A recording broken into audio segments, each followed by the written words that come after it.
Bom dia a todos e todas. Em primeiro lugar, queria agradecer a oportunidade dada à Campanha Nacional pelo Direito à Educação de se pronunciar nessa audiência pública do Plano Nacional de Educação. A campanha teve uma forte incidência, isso até está registrado no relatório do deputado Ângelo Vagnoni, no PNE, na Câmara dos Deputados, aqui no Senado Federal. Nós já tivemos presentes em diversas oportunidades, em audiências. Ontem mesmo, queria fazer um registro público, agradecer o senador Cristóvão Buarque. Ontem nós tivemos uma audiência pública com o nosso companheiro Kailash, que é da Índia, que é coordenador, presidente, aliás, de uma organização que trabalha contra o trabalho infantil e foi presidente da campanha global pela educação. Aquela audiência aconteceu na perspectiva do projeto Fora da Escola Não Pode, coordenado por nós, da Campanha Nacional pelo Direito à Educação, e pelo Unicef no Brasil.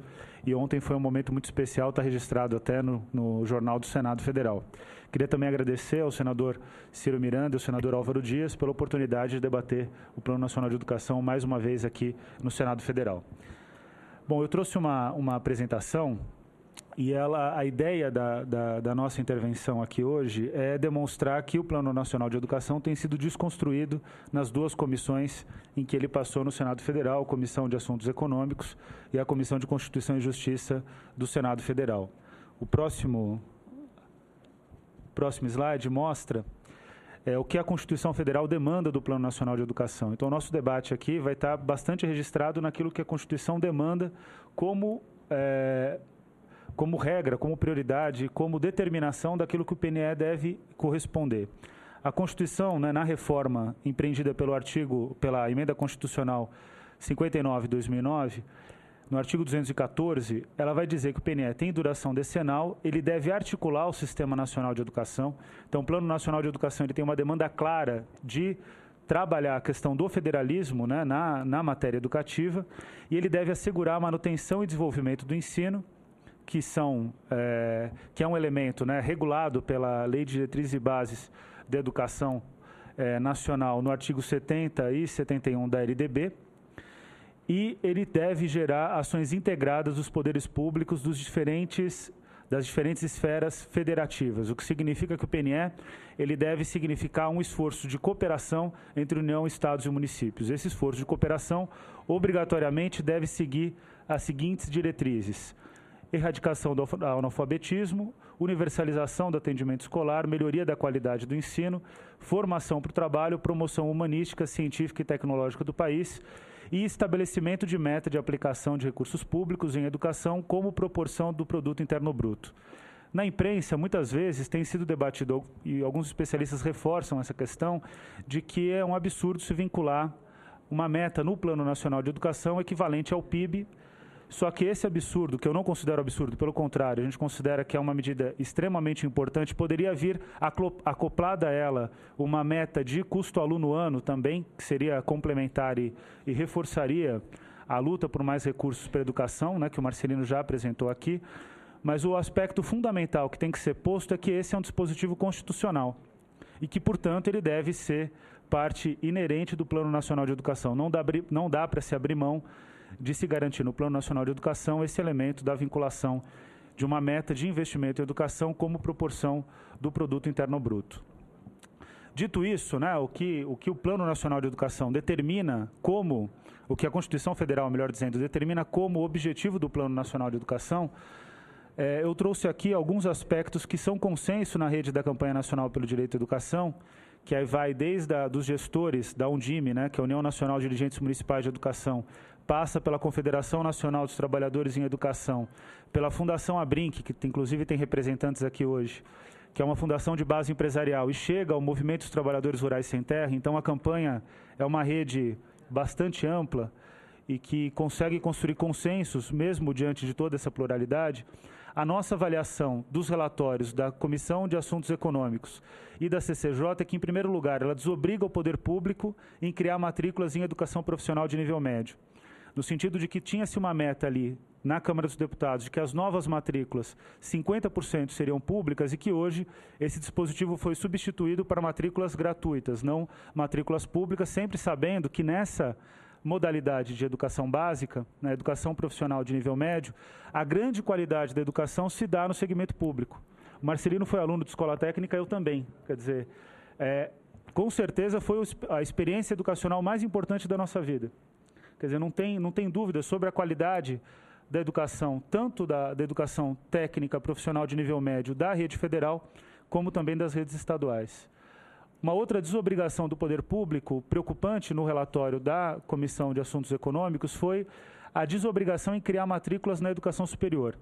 E aqui também fica registrado o fato de que na educação superior a grande qualidade da educação ofertada no Brasil são exatamente dos estabelecimentos públicos, especialmente da dos estabelecimentos de administração federal. O senador Cristóvão, inclusive, foi reitor de universidade, da Universidade de Brasília, mas também das universidades estaduais, especialmente dos estados mais desenvolvidos do país, o que significa, inclusive, que deve haver cooperação entre a União e os estados para o fortalecimento das redes e das universidades federais para os estados que não têm a mesma capacidade de investimento. Uma outra questão preocupante, além daquilo que o Marcelino colocou, de que é preocupante a forma como o Senado Federal tem lidado com a questão da parceria público-privada em relação ao financiamento da educação, além daquilo tudo que já tinha sido feito na Comissão de Assuntos Econômicos, foi também incluída a pré-escola como uma possibilidade de recebimento de recursos, uma etapa da educação que pode receber recursos públicos, na exceção que está posta no parágrafo 5º do artigo 5º da proposta de lei de PNE, relatada pelo senador Vital do Rego. A extinção das conferências municipais e estaduais de educação precedentes à Conferência Nacional de Educação. O Brasil, ontem, eu tive na abertura, fiz a palestra de abertura da Conferência Estadual de Minas Gerais. E esse aspecto está gerando extrema revolta no processo das conferências, porque o Brasil vem investindo para a construção de um processo de participação e determinação de leis através das conferências e que o Plano Nacional de Educação seria uma das leis que regularia essa forma de participação que tem sido muito profícua e que tem gerado bons debates, inclusive tratados de todos os temas polêmicos. E, curiosamente, diferente daquilo que tem sido trabalhado muitas vezes aqui no Parlamento, as conferências de educação estão trazendo todas as polêmicas. A representação do Sistema S é fortíssima, a representação das APAES é fortíssima, a representação dos estabelecimentos conveniados é fortíssima. Então, a conferência tem dado conta da pluralidade da educação nacional, mas é preciso que ela seja um processo regulado e que seja um processo que passe por etapas municipais e estaduais. Uma outra questão que nós consideramos bastante grave foi a extinção do prazo para regulamentar a gestão democrática da educação nos entes federados.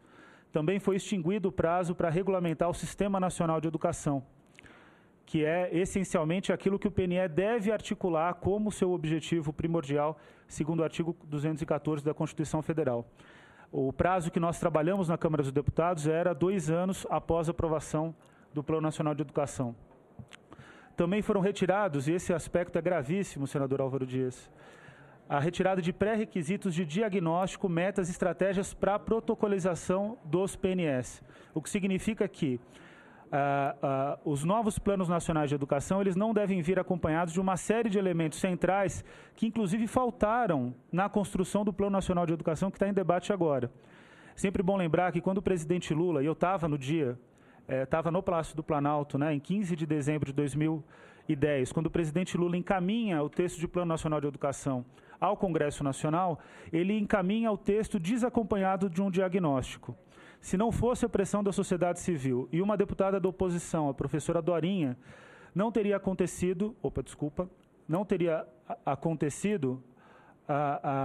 o envio de um diagnóstico feito pelo Ministério da Educação que subsidiava, inclusive, a defesa do Ministério do investimento equivalente a 7% do PIB em educação, considerando, inclusive, só educação pública. Então, inicialmente, quando o Ministério da Educação trabalha a questão do PNE, ele só pensa em investimento público direto, que é investimento público em educação pública, descontados os gastos com aposentados. Então, é importante frisar isso. Então, o raciocínio do Ministério da Educação, naquele momento, era muito diferente do que tem acontecido agora. Agora, não dá para ter Plano Nacional de Educação sem diagnóstico. E o fato do Ministério da Educação ter mandado o diagnóstico com 4 meses de atraso, atrasou demasiadamente o debate sobre o Plano Nacional de Educação. E aí eu quero reforçar o que o Marcelino colocou aqui. É importante ter rápido um Plano Nacional de Educação, mas não dá para ter qualquer Plano Nacional de Educação. A gente precisa de um bom Plano Nacional de Educação. A outra questão que nos preocupa é a extinção do prazo para aprovação da Lei de Responsabilidade Educacional. A campanha entende a Lei de Responsabilidade Educacional de maneira diversa da forma como alguns setores têm trabalhado a Lei de Responsabilidade Educacional. Para nós, a responsabilidade educacional ela deve vir acompanhada de condições de trabalho para as políticas educativas, especialmente nas escolas, para os professores. De qualquer maneira, nós consideramos que é importante ter um debate sobre a Lei de Responsabilidade Educacional regulado por um prazo. E aí o aspecto que eu vou mais me deter aqui na apresentação, a supressão da estratégia 20.8 do substitutivo da CAI do Senado Federal, da Comissão de Assuntos Econômicos, que manteve o dispositivo da Câmara dos Deputados, que previa a complementação da União ao custo aluno-qualidade inicial e ao custo aluno-qualidade. Depois eu vou mostrar o que significa isso em termos de valores, mas é importante ressaltar que nós estamos distribuindo aqui uma nota técnica da Fineduca, que foi feita, coordenada, né, a realização dessa nota técnica pelo professor José Marcelino, que já expôs aqui, mas que ela apresenta todos os cálculos do que significa essa supressão da estratégia 20.8, que nós pedimos, né, inclusive, para o senador Álvaro Dias, para que ele retome essa estratégia, e depois eu vou apresentar os dados do porquê. Bom, a minha área de formação é ciência política, né? E é sempre importante observar, em termos de política comparada, que os países que também utilizam o sistema federado, e nessas pesquisas que eu vou citar aqui, inclusive o Brasil faz parte de boa parte delas, o que o federalismo gera em termos de política social. Por que eu trago essa questão? Por um aspecto bastante fundamental da Constituição Federal Brasileira. Só a educação tem 3 dispositivos constitucionais que reforçam o Sistema Nacional de Educação e a cooperação federativa. A questão educativa ela é tão trabalhada no federalismo brasileiro que a Constituição vai dizer, no artigo 23, no parágrafo único e no inciso 5º, que leis específicas devem regular a cooperação na área educativa. Depois, no artigo 211, ela vai reforçar que deve ser feita um processo colaborativo entre União, Estados e municípios. E aí se estabelece o regime de colaboração. E, posteriormente, no 214, vai dizer que o Plano Nacional de Educação deve organizar o Sistema Nacional de Educação. Por que a Constituição trabalha essa questão? Porque a política educativa é uma política central para o país, pelo menos é aquilo que afirma a Constituição. O direito à educação é o primeiro direito citado na Constituição Federal, no artigo 6º. A ordem não é alfabética e quando se pega as notas taquigráficas do debate constitucional, o professor Florestan Fernandes, que inclusive nomeia, né, a sala da Comissão de Assuntos Sociais aqui do Senado Federal, ele reforça que o direito à educação mobiliza os demais direitos e que, portanto, esse deve ser o primeiro direito social citado na Constituição, o que não significa, de forma alguma, que ele é mais importante que os demais. Simplesmente é por o fato, né, que é reforçado na Constituição, que é um direito mobilizador. Mas a questão do federalismo, em termos de política social, especialmente de política de educação, em relação àquilo que acontece no restante dos outros países, mostra que os Estados federados eles são mais eficientes no sentido de produzir gastos comparativamente mais baixos de oferta de serviços sociais, mas ao mesmo tempo em que eles são eficientes, eles são ineficazes. Então, se oferece, por exemplo, a matrícula, mas essa matrícula não tem qualidade, para trazer aqui para o debate educacional.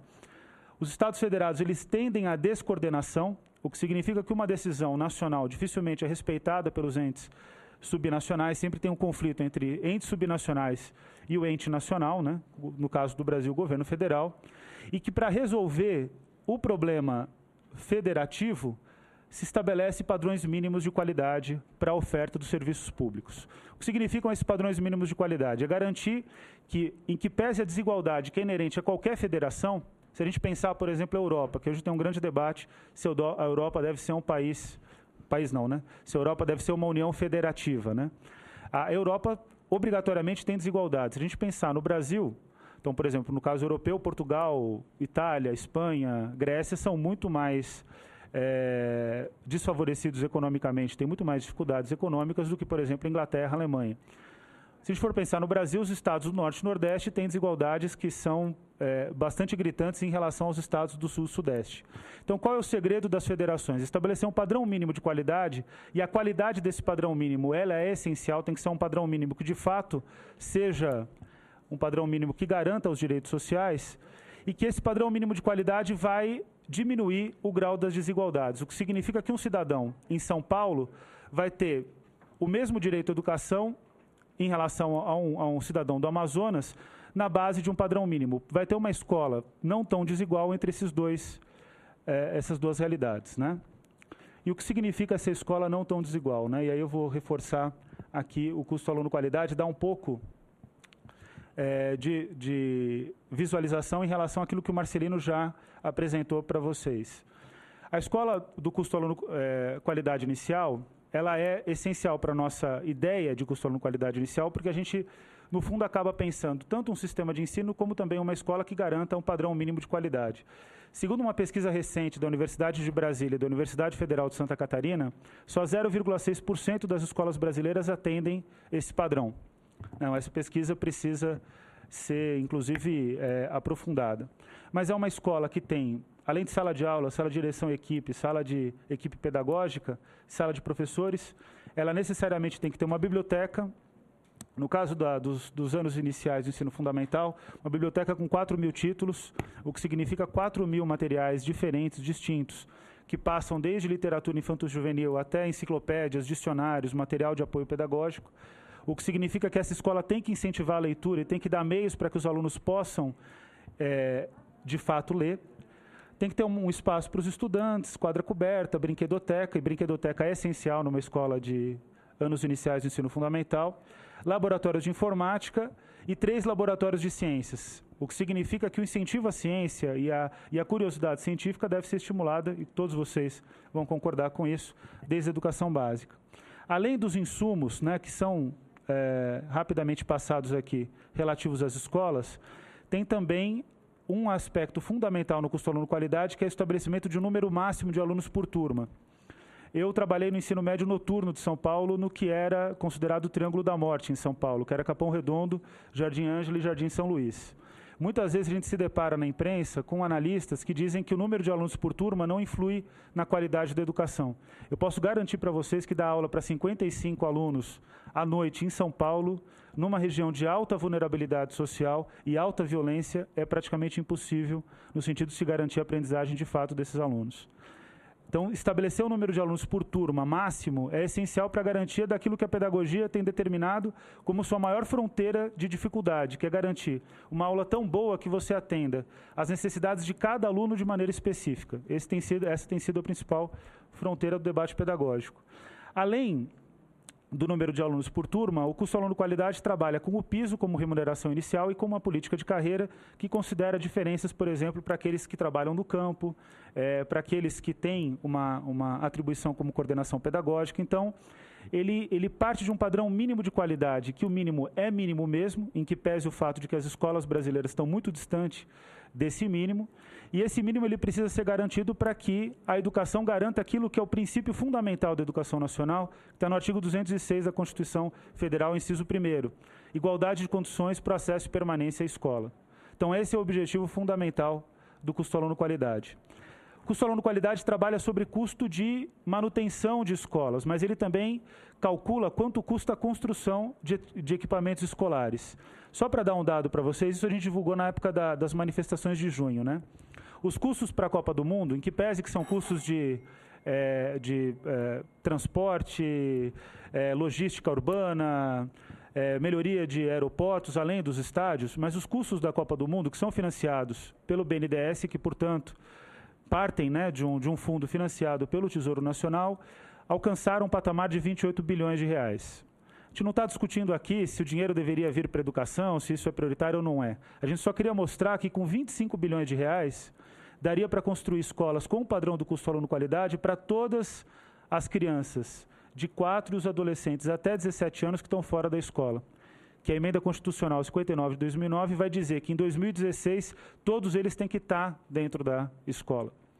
O que significa que o Brasil tem recurso, eu não estou discutindo se o recurso da Copa é prioritário ou não, mas o fato é, o Brasil tem recurso e só precisa determinar se educação é prioridade ou não é. É importante frisar que a gente precisa construir 9.002 estabelecimentos. Se a gente colocasse aqui o direito à creche, 50% das matrículas em creche, a gente chegaria próximo de um patamar de 24.000 estabelecimentos. A meta da presidenta Dilma é 6.000 até 2014 estabelecimentos de creche. é provável que a gente esteja alcançando agora a ordem de 300 creches de fato em funcionamento na política do Pró-Infância. E por que isso acontece? Porque o prefeito aprendeu a fazer conta. E ele sabe que construir a creche não resolve o problema dele. Ele precisa manter a creche funcionando. E manter a creche funcionando é praticamente o mesmo valor do custo de construção da creche. Aqui é para apresentar para vocês a desigualdade entre aquilo que o custo aluno-qualidade defende para a creche, para a região, para o Brasil como um todo, né? E aquilo que a região Nordeste tem praticado como custo aluno-ano de creche. O custo aluno-qualidade em 2009 defendia um patamar de R$ 6.450,70 para o aluno de creche, ao passo que na região Nordeste o que estava sendo praticado, segundo uma pesquisa da União Nacional dos Dirigentes Municipais de Educação, queria registrar aqui a presença da Vivian Melcop, que é secretária executiva da Undime, a Undime calculou que era R$ 1.876,89 o custo aluno-ano em creche. Então aqui vocês veem o tamanho da desigualdade. E em termos federativos, essa desigualdade vai significar o quê? Para o Estado, vamos pegar o Estado do presidente aqui da comissão, para o Estado de Goiás, a complementação, não tem complementação da União via Fundeb, mas ela deveria ser na ordem de R$ 985 milhões, senador Ciro. É aquilo que falta para o Estado de Goiás, através do Fundeb, cumprir com o padrão mínimo de qualidade segundo o CAC. Para o Estado do senador Álvaro Dias, a diferença é de 2.945 milhões. Eu apresentei esse dado na abertura da Conferência Estadual de Educação do Paraná. Estava lá o secretário de Educação e senador Flávio Arnes, ele ficou bastante assustado com essa desigualdade. E, no geral do Brasil, a União deveria colocar 46 bilhões de reais para garantir um padrão mínimo de qualidade para a educação básica. Isso significa que hoje nós estamos bastante distante de ter, de fato, uma cooperação federativa. O professor Jamil Cury, da Universidade Federal de Minas Gerais, ele tem feito um trabalho para analisar por que o Sistema Nacional de Educação não acontece. E ele identificou 3 atores que impedem a ocorrência do Sistema Nacional de Educação. Em primeiro lugar, vem a União. E eu não estou falando desse governo, não estou falando do governo Lula, não estou falando do governo Fernando Henrique só. Estou falando de todos os governos que passaram pelo país. O governo federal ele sempre descentralizou e se desresponsabilizou da matéria educativa, desde a época do Império. E a realidade é que uma hora a gente precisa corrigir esse absurdo histórico.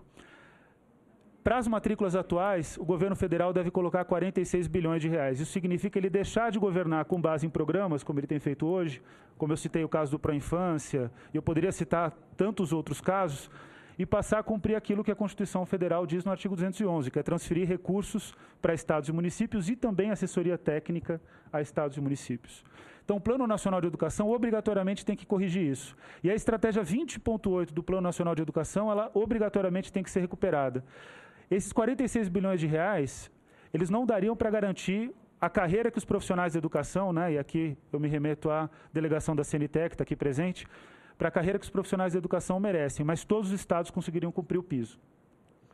Todos os estados conseguiriam cumprir o piso. E conseguiriam cumprir o piso não com a proposta de acordo que os governadores querem mandar para o parlamento, eu não sei se eles já mandaram, que não vai garantir mais reajuste real para o piso. Não basta a gente ter uma lei do piso, a gente tem que ter uma fórmula de reajuste do piso que, de fato, dê qualidade de remuneração e que estimule novos alunos das universidades a se matricularem na universidade, né? A ingressarem na carreira docente. Bom, outro aspecto que eu queria trazer para vocês, o Marcelino apresentou esse dado, que é da Presidência da República, né, sobre a arrecadação líquida. A União sozinha arrecada mais do que o esforço de estados e municípios. Mas eu queria dizer sobre o último dado, e aí eu peço para que o Senado Federal faça um requerimento de informação ao INEP, porque o INEP nunca mais divulgou esse dado. Eu tive a oportunidade de cobrar o presidente do INEP, o Luiz Cláudio, de divulgar essa informação, com isso eu já finalizo, né? Divulgar essa informação, que é a participação dos entes federados no investimento em educação. O último dado é de 2009, e desde 2009 nunca mais esse dado foi apresentado na página do INEP. O governo federal, a cada R$1 investido em educação, coloca 20 centavos. Os estados do Distrito Federal colocam 41 centavos, e os municípios 39 centavos. O curioso é que a União é a que mais arrecada. Então, essa desigualdade ela precisa deixar de acontecer. Essa desigualdade, ela obrigatoriamente impede que o Brasil fique numa posição melhor nessa tabela. Essa é uma tabela baseada no último estudo da OCDE, que é o Olhar sobre Educação, que vai dizer, e aqui eu considero que é bastante inflacionado esse dado, tá? Que o Brasil investe cerca de $1.700 por aluno ao ano na educação infantil, ao passo que a média da OCDE é de $6.670. O Brasil é o terceiro pior colocado em 34 países. No ensino primário, é o quarto pior colocado em 35 países. O ensino secundário é o terceiro pior colocado em 37 países. Em termos de remuneração dos profissionais de educação, é o pior colocado em 35 países. Então, a participação da União é o que, de fato, pode resolver essa tabela aqui, fazer com que o Brasil fique numa posição menos vergonhosa, porque mesmo com 10% do PIB, a gente não chega próximo da média da OCDE. Como o Marcelino disse, a gente teria para isso necessidade de 14% do PIB. Então, o pedido da campanha nacional pelo direito à educação aos senadores, da Comissão de Educação, que é a comissão de mérito da matéria, é que modifiquem radicalmente o texto da Comissão de Constituição e Justiça e da Comissão de Assuntos Econômicos. Para resolver facilmente a questão, é fácil, é retomar, não que seja ideal esse texto, não que seja um texto bom, mas é retomar aquele texto que foi aprovado na Câmara dos Deputados em grande parte.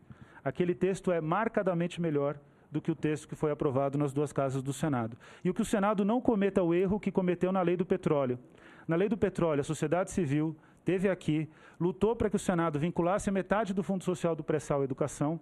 O Senado Federal insistiu em não vincular metade do Fundo Social do Pré-Sal à educação, seguiu a orientação do governo federal e na Câmara dos Deputados a gente conseguiu reverter novamente aquela aprovação e, de fato, agora até a presidenta Dilma, e que bom que foi assim, né, se convenceu de que metade do Fundo Social do Pré-Sal era necessário para garantir, no mínimo, mais recursos para a educação. Sempre lembrando que o petróleo não vai chegar nem perto do que a gente precisa para os 10% do PIB. Então, eu queria finalizar pedindo aos senadores sensibilidade em relação à questão educativa e sensibilidade para corrigir a histórica desresponsabilização da União, do governo imperial, do governo Vargas, todos os governos que passaram por esse país que, de fato, não se preocuparam em fazer com que o governo federal participasse de maneira ativa, propositiva e substantiva na matéria educativa. Então, esse é o recado que a campanha queria deixar aqui para o Senado Federal e para a Comissão de Educação. Muito obrigado.